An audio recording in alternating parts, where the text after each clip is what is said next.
It was not the way it was supposed to go. A man, once hailed as the face of plural love, now stood immobile under the bright lights of the courtroom, his voice consumed by the burden of his own secrets. Kody Brown, rigid, pale, the gold wedding ring on his finger glinting in the antiseptic white of the overhead lighting, was less like the self-assured patriarch fans knew, and more like a man seeing his whole kingdom fall apart. When the judge's gavel came down, its thud was not so much the sound of justice, it was the sound of betrayal. Christine Brown sat in the very front row, her fingers tightly wrapped around a single folded sheet.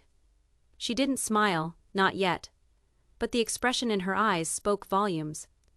This was not revenge, this was closure. And just as everyone was convinced they'd witnessed the last installment of the Sister Wives saga, a flash from the courtroom monitor altered everything. The screen flickered on. A video file appeared, label, Aurora footage, private session. The tension in the air became palpable. Reporters edged forward. Robyn's hand jerked beside her chest.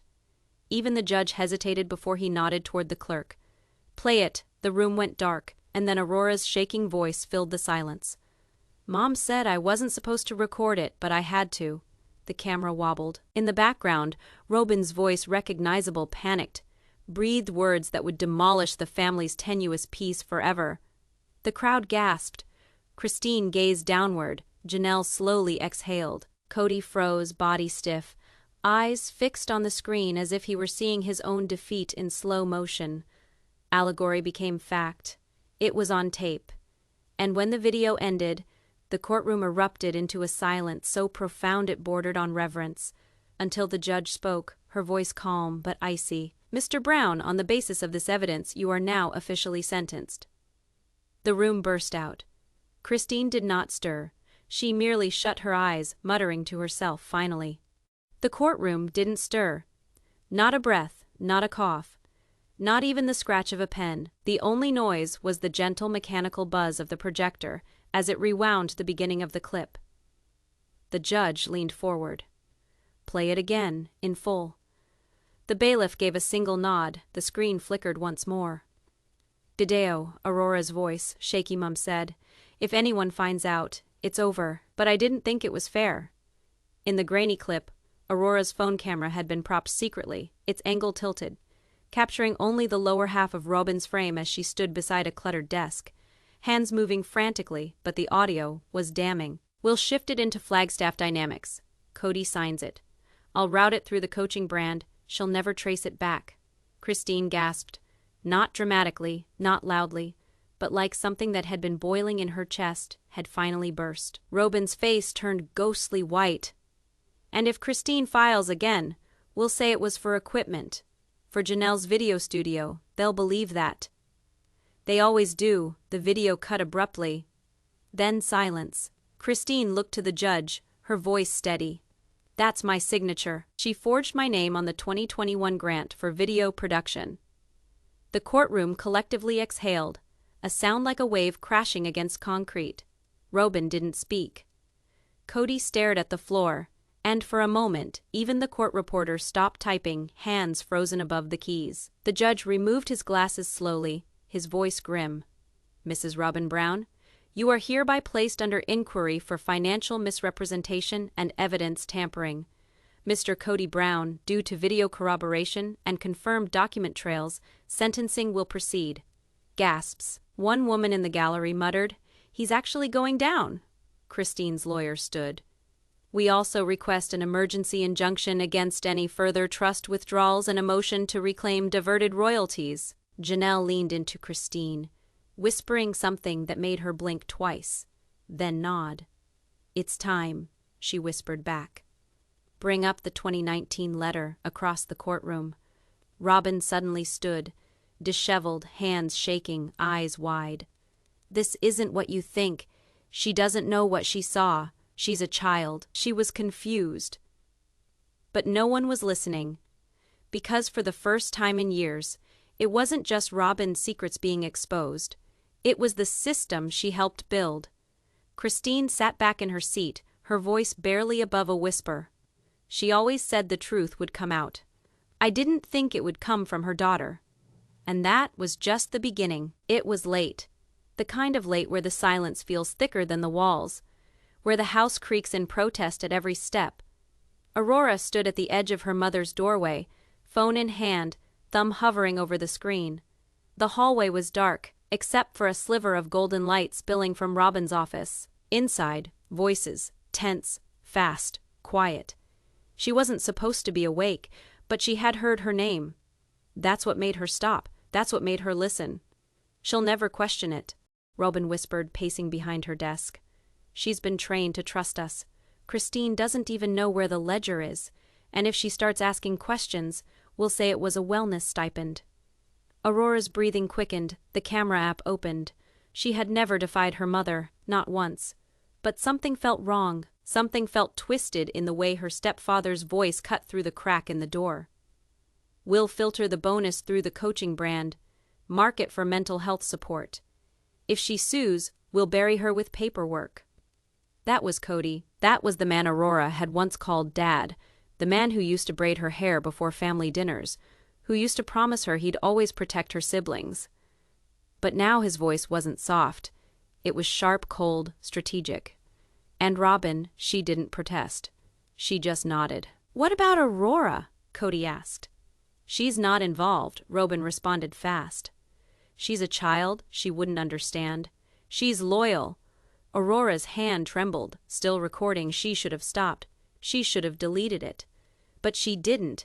That video sat in her phone for nearly 2 years, hidden in a folder labeled School Project. Buried under selfies and filter apps. She almost forgot about it. Until the court subpoenas came.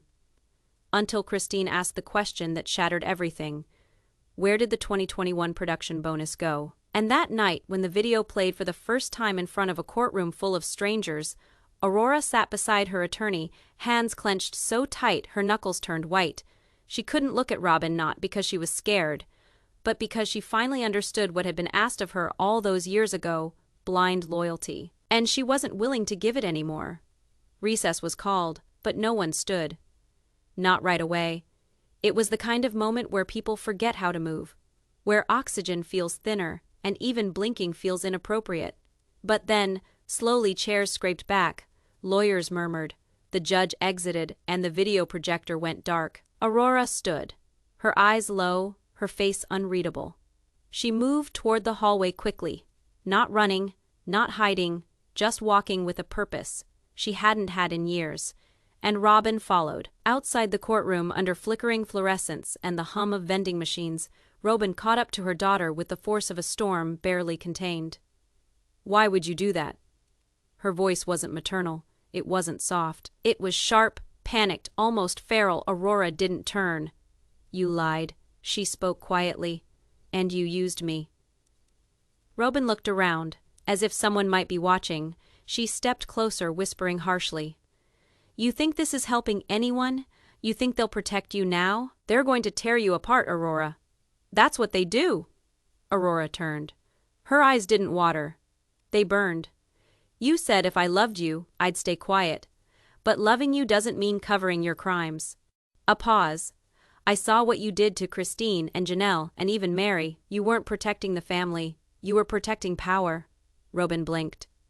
"You don't understand how hard it was." "I understand perfectly." Aurora cut in. "And I'm done."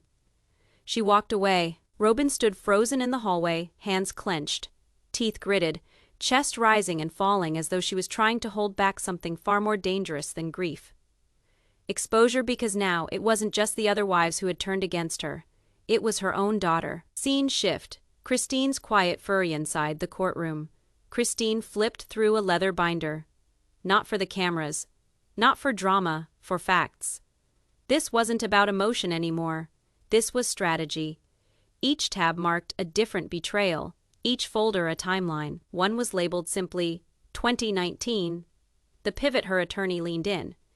"You sure you want to submit this next?" Christine nodded. "I've waited years to tell the truth. Now I've got evidence that speaks for me."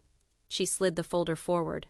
"Let's bury the myth." The folder Christine slid across the courtroom table was thin. Not dramatic, not flashy. But sometimes the smallest things carry the sharpest blades. The judge adjusted his glasses and opened the file, a single stapled packet. slightly yellowed at the edges, with a date scrawled in ink at the top corner. The 12th of March, 2019, Fay Internal Ledger copy, handwritten. Christine's lawyer stood. This document was believed lost. It's a hard copy of the original trust expense ledger created by Mrs. Kody Brown during her administrative period in 2019, prior to her resignation from the family's finance committee. The judge raised an eyebrow. And why is this relevant now? Christine stood. Her voice was low, but firm. She didn't need to shout, she had the truth. Because this ledger lists a $73,000 expense marked under equipment upgrades, and those funds were quietly rerouted into an account later connected to a Flagstaff property, in Robyn's name only. A beat. Even Robyn didn't flinch this time. She just stared ahead, frozen, as if she knew this page existed, but hoped it had died in. A shredder years ago. Janelle leaned forward, scanning the columns. She whispered, "That is the exact number I saw on the QuickBooks export. I just never had proof." Christine nodded. "Because I was told to destroy this copy." Gasps rippled through the courtroom. Cody shifted uncomfortably in his chair. The judge held up the paper. "Who told you to destroy it?" Christine didn't hesitate. "Cody." The judge narrowed his eyes. "Mr. Brown, did you instruct any party to remove or eliminate internal financial documentation?" Cody stammered. I don't remember. That's old. We were reorganizing, I thought. It wasn't official." Christine's tone sharpened. "It was official, and you knew it. You just didn't think I'd keep a backup." Her eyes burned into his. "But I did, because I stopped trusting you long before I stopped loving you." A painful silence fell over the room, and somewhere in the back row, a TLC executive turned to his assistant and whispered, "This footage alone could end the entire brand." This wasn't just about dollar signs anymore. It was about trust, paper trails, and manipulation cloaked as marriage. Robyn leaned into her lawyer and whispered, "If she still has that copy, then she might have the email too." The lawyer didn't blink. "Then we need to prepare for what comes next, because if that's entered into evidence," he didn't finish the sentence.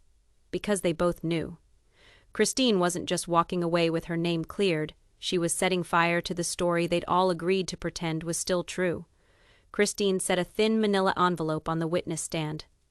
Not bulky, not gaudy, but when she glanced up and said, "This is the email that changes everything," everyone leaned in.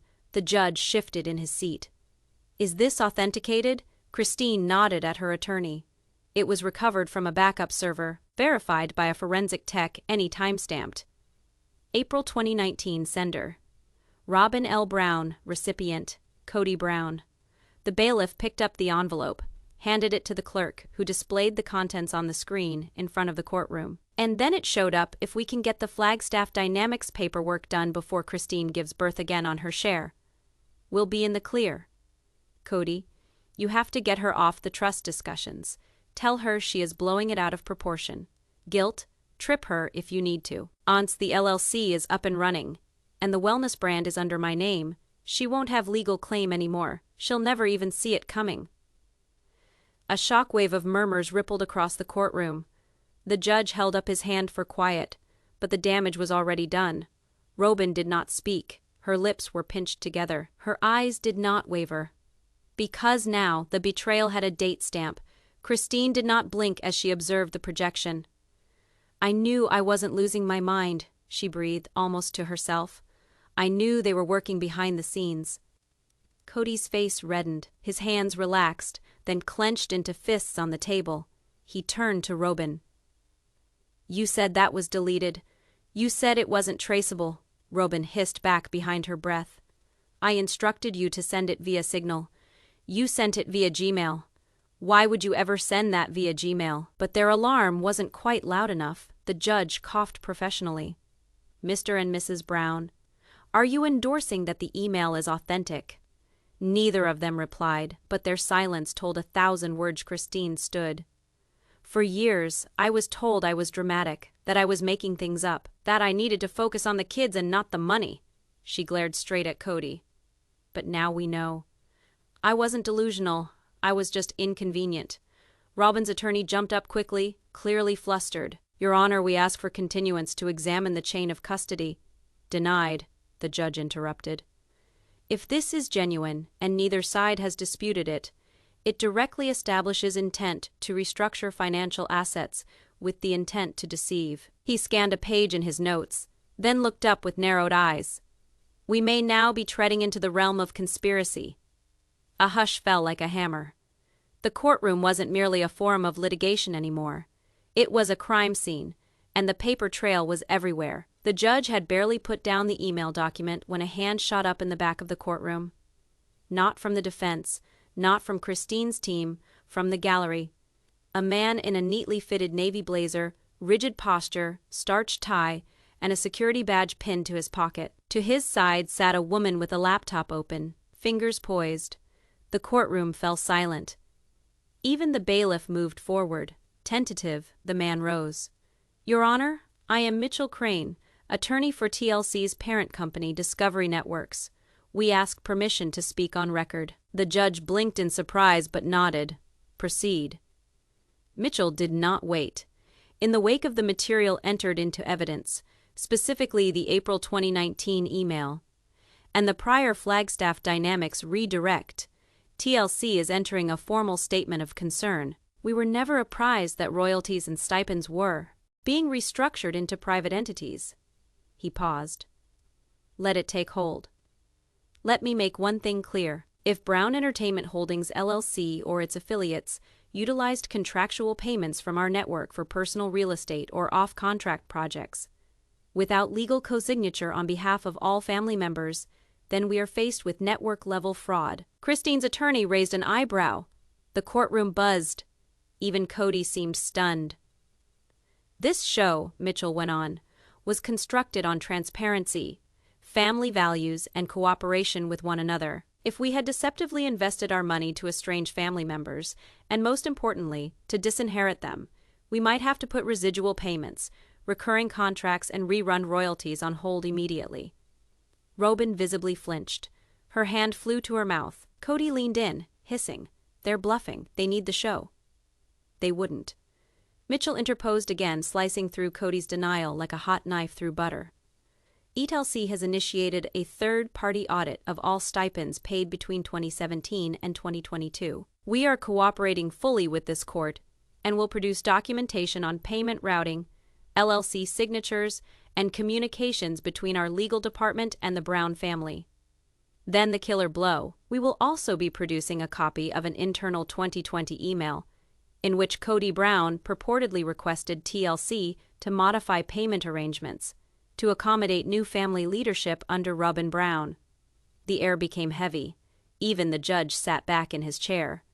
Christine didn't budge. She just shut her eyes, as if a wave she'd been preparing for had finally crashed over her. And now she was still standing. The judge interlocked his hands. Let the record reflect, TLC is now an active cooperating party in the investigation. He turned to Cody. Mr. Brown, do you deny sending that message? Cody got up slowly, smoothing out his suit jacket as if it would restore his dignity.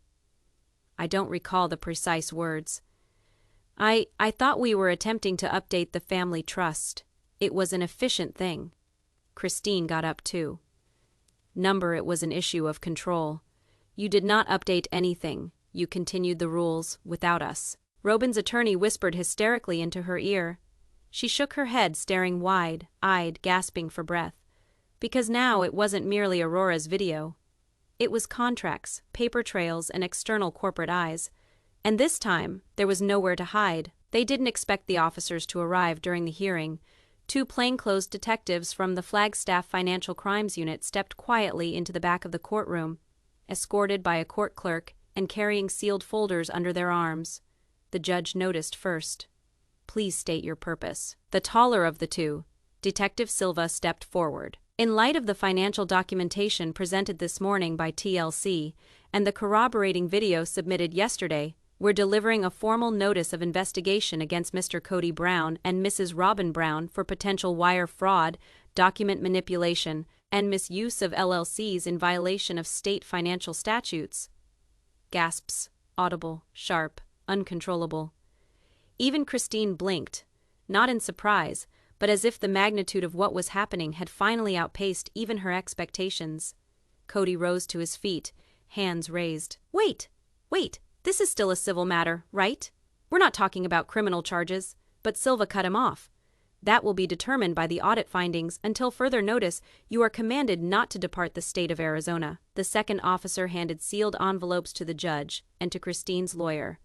Drafted inside were subpoena requests for any trust activity, including wellness brand revenue, Flagstaff Dynamics, LLC filings, and communications within the company for the past 5 years. Robyn craned forward, frantically whispering to her attorney. This was not supposed to go down. You told me we had time. You mentioned they would never associate the brands. Her attorney did not speak up. He simply produced a tiny bottle of water from his coat pocket and offered it to her, as if he were readying for triage. In the stillness of the room, Christine's attorney rose once more.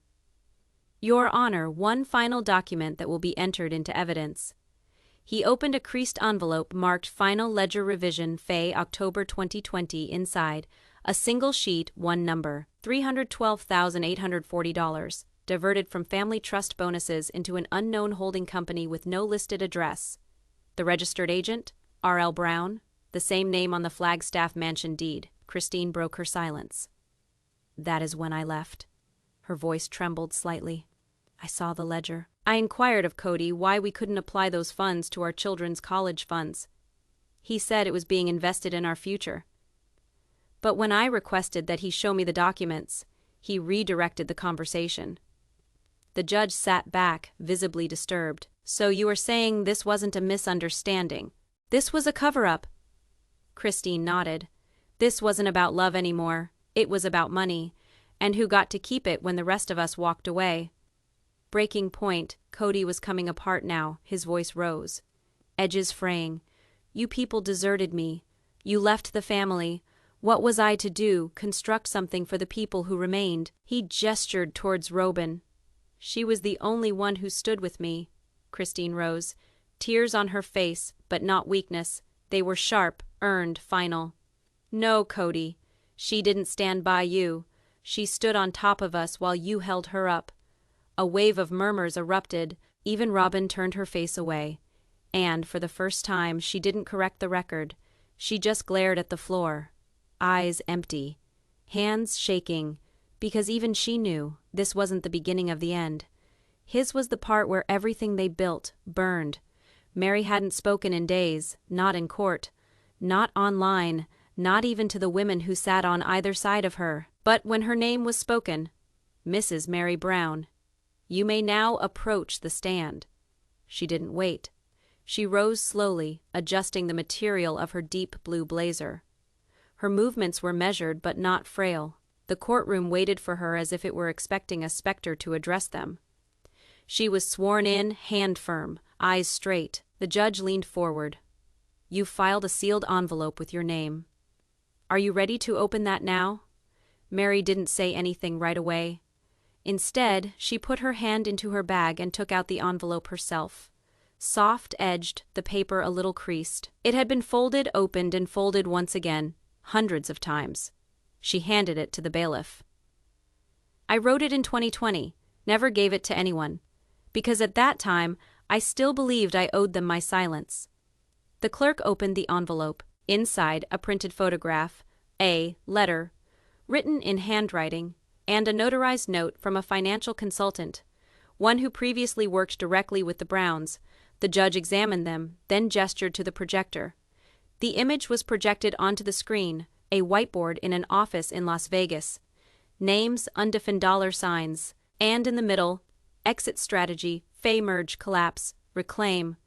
Christine covered her mouth. Janelle leaned in and whispered. They planned this that far ahead. Undefined, Mary's voice cracked. I was there when this picture was taken. Kody said he had COVID and couldn't attend our trust meeting, but he was in Vegas, sketching this up with Robyn. Next was the letter. Unknown. The courtroom fell silent. If you are reading this, then you know what they did. They made me feel nuts. Unknown, like I hadn't worked hard enough. Unknown, like I should be thankful to remain in the shadows. But I've seen the plans. Unknown, you've heard them. Unknown, they weren't hiding for our protection. They were trying to replace us.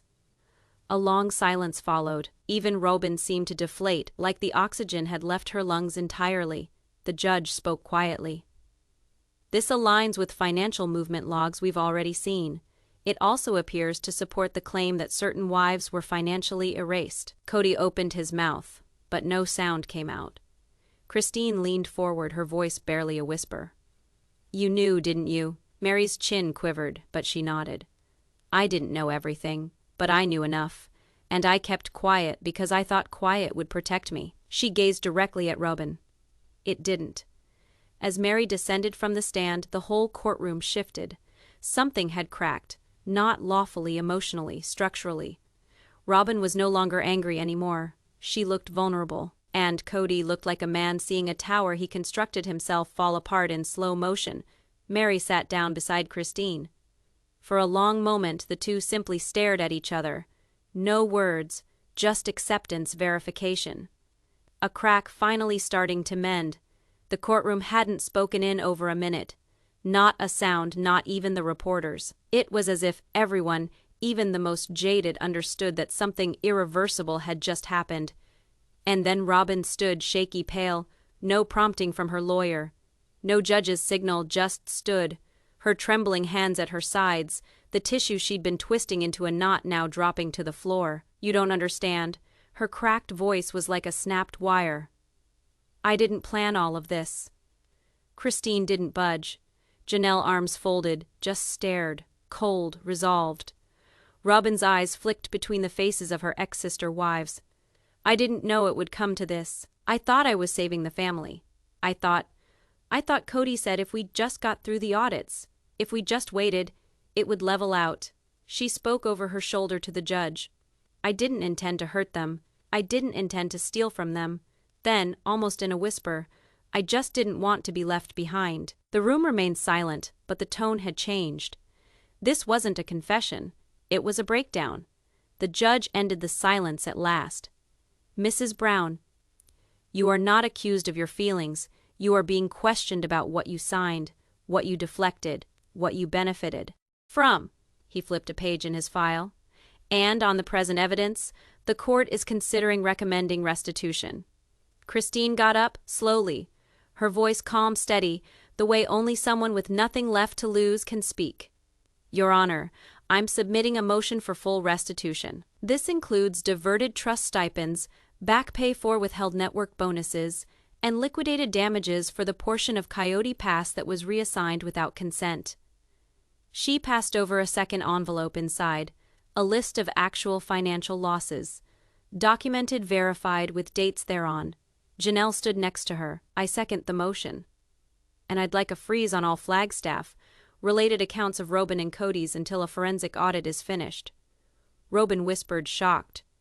"You are attempting to annihilate us." Christine's voice turned icy. "Number, I am attempting to survive you." At the rear of the courtroom, TLC's Mitchell Crane stood once more. "Your Honor, Discovery Networks joins the motion for full restitution. If our money was spent to undermine original cast members or distort contract agreements, we have a right to reclaim those disbursements." He added a printed letter to the record. "As of this hearing, all future royalties and partnership payments to Kody and Robyn Brown are suspended. Subject to final legal determination, their involvement in All Sister Wives, related media is hereby suspended." Kody jumped to his feet. "You can't do this. This family was constructed around me. You can't simply erase me." But the judge wasn't staring at him anymore. He was scanning the last paper Christine had filed, a handwritten list that read, "What we lost." The judge's chambers had never been so quiet. Not during the Aurora footage, not during notices of financial crimes, not even during Robyn's meltdown, but this moment was different. Because now everyone was staring at Kody Brown, and for the first time in the entire proceeding, he wasn't yelling. He wasn't blaming. He wasn't even defending himself. He was shaking. "Your Honor." He stood, hands slightly up. "Before you, Judge, there is one thing I have to say." Robyn's eyes went wide. "Kody, number, not like this." He disregarded her. The judge nodded hesitantly. "Proceed between you and me, I warn you. What is spoken here can be included in the official record." Kody breathed. A long, agonized breath. I signed off on the transfer, the bonuses, the LLC documents, the redirecting of the trust distributions into Flagstaff Dynamics. I signed everything. I did it behind their backs. I knew it wasn't fair, but I was desperate to keep something going. He looked around the room. The show was crumbling. The family was crumbling. Christine had left. Janelle was pulling away.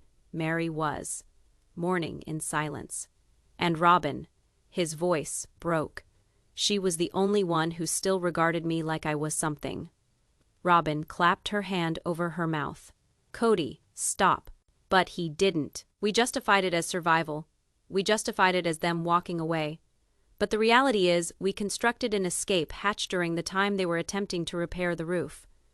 Against silence, Janelle blinked furiously. Mary lowered her eyes, lips quivering. Christine, arms folded, did not waver. Just as the judge was about to speak, a clerk dashed in with a yellow envelope. Your Honor, delivery just arrived through secured courier. No sender indicated. Just this. He handed it over inside a USB drive, a note paper clipped to it. You missed something. This is the last one. From someone who could no longer keep quiet. The judge's eyebrow shot up. Play it. The courtroom lights went down. On screen and office space, dim lighting. February 2021, Kody is seen sitting beside Robyn. She's holding a laptop. They're mid-conversation, unaware the audio is being recorded. If Christine pushes again, Kody says, route it through the wellness brand. She'll never trace it. We'll claim it was for Aurora's treatment. Nobody questions medical expenses. Robyn nods calm. And what about Janelle? If she asks questions, remind her she didn't contribute to Vegas. Guilt her, confuse her. Same playbook. Robyn looks down. You think it'll hold? Kody smiles. It has lasted that long, hasn't it? The video cuts off. And the silence afterward. Not even the judge interrupted it. When the lights flickered back, Robyn wasn't sobbing. She wasn't talking. She was gazing at her lap as if the floor had betrayed her. The judge's tone was low, but it had authority now. The court will put this footage on official record. As of today, the likelihood of criminal intent is great. He gazed at Kody. Mr. Brown, you just admitted to building a system of diversion in the name of emotional manipulation. Then he turned to Christine. Do you want to give evidence before court recesses for final ruling? Christine got up slowly, steady. Certain free. I don't want revenge, Your Honor. I just want restoration, for myself, for my kids, for every moment we were made to feel like ghosts in our own family. By the time the judge returned to chambers, the courtroom air was electric. Not dramatic, not angry, just charged, like the instant before lightning strikes. Kody sat with his hands clasped so tightly the knuckles appeared bruised. Robyn hadn't glanced up in close to 15 minutes. Christine and Janelle sat shoulder to shoulder, still wordless, but strong. Not because they prevailed, because they survived. The judge fussed with his robe and spoke to the court. Over the past week, we've heard testimony, reviewed more than 300 pages of financial records, and witnessed first-hand recordings that contradict prior statements made under oath. He turned the page in his notes. This case started as a family property dispute. It became a civil probe of asset manipulation. And today, it moves into the field of structured restitution and corporate responsibility. Kody winced. Robyn whispered to her attorney, hands shaking again. The judge went on. Effective immediately, the court grants the following actions. Christine Brown is to be paid a total of $142,000 in backdated stipends and diverted bonus allocations. Janelle Brown is to be paid $123,500 under similar terms. Land previously divided informally among the Browns is now legally reassigned. Christine, Janelle, and Mary Brown are each awarded 1/3 legal ownership. Mr. Kody Brown and Mrs. Robyn Brown's shares are suspended pending finality of completion of forensic audit. Gasp filled the room. Kody crumpled in his seat. Robyn shook her head in measured disbelief. And then the judge dropped something no one was expecting. The court also considered the structure of the contracts between TLC and Brown Entertainment Holdings, based on evidence of diversion of funds under false pretenses, and with testimony from counsel for TLC, He stopped. Let the silence speak. All TLC payments to Mr. Kody Brown and Mrs. Robyn Brown are suspended. Book deals, licensing fees, residuals, product promotions, all put on hold pending legal resolution. TLC's Mitchell Crane rose to his feet, affirming, and Discovery Networks will be presenting a secondary investigation report to our internal ethics committee. This is the first time in the history of the network that a flagship family has been put through post-airing legal review. The judge scanned the courtroom, no longer just a judge, but a quiet observer of a collapse of generations. Let this be clear, love can be plural, but power cannot. He slammed the gavel. This court is adjourned until final sentencing. Criminal investigation is now in the hands of the Flagstaff District Attorney's Office. And with that, the room disbanded. Reporters scurried to file. Janelle hugged Christine fiercely. Mary wiped one tear, then stepped out, not with remorse, but with release. Robyn didn't stir. Cody sat slumped, the courtroom draining around him, while he sat surrounded by nothing but consequence. 3 days after the gavel fell, the courtroom stood silent, vacant except for echoes. But the world beyond, it was far from quiet. Headlines blared. Kody Brown named in criminal complaint. Robyn Brown vanishes from public view. TLC halts sister wives indefinitely following courtroom bombshell. The series that started as a cultural dialogue regarding plural marriage had concluded as a cautionary tale regarding control, cover-up, and implosion. It began as a brief video on her front porch. No makeup. No lighting inside the studio. Just Christine, a glass of water, and wind rustling through the pine trees. "I don't know what winning means anymore," she said softly. This wasn't about revenge. It was about being seen at last. She didn't weep. She didn't gloat, but the eyes had the weight of all those years of silence stripped away. We lost time. We lost trust. But we didn't get lost. And I hope that gives someone somewhere permission to stop shrinking to be loved.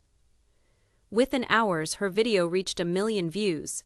Painters and packers from Flagstaff were seen exiting a moving truck outside Robyn's Flagstaff mansion that morning.